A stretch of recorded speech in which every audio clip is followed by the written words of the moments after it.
এ কেমন অদ্ভুত নেকড়ে! এই নেকড়েটি তার নেকড়েস্ত ভাবের নিষ্ঠা দিয়ে মনোযোগ সহকারে কাজ করে ও এবং কোম্পানির মালিকের স্বীকৃতি অর্জন করে, এমনকি উন্নতি ও বেতন বৃদ্ধি পায়। এরপর ভালো আয়ের কারণে সে নিজের একটি বড় বাড়িতে উঠে আসে।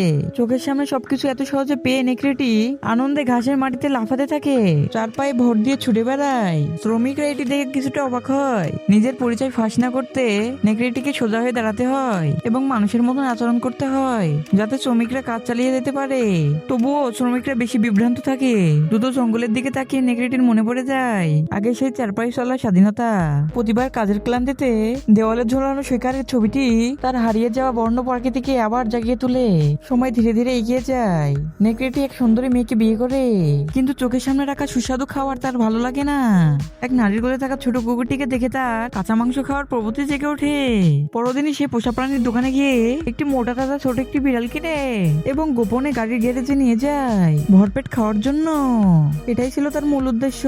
ঠিক যখন সে কামড় বসাতে যাচ্ছিল, ঠিক তখনই তার সন্তান বাবার হাতে থাকা ছোট বিড়ালটি দেখে অনেক আনন্দ পায়। ওটা বুঝে ঠিক তার জন্য আনা উপহার। এভাবেই তাই সুস্বাদু বর্ণভোজ ভেসে যায়।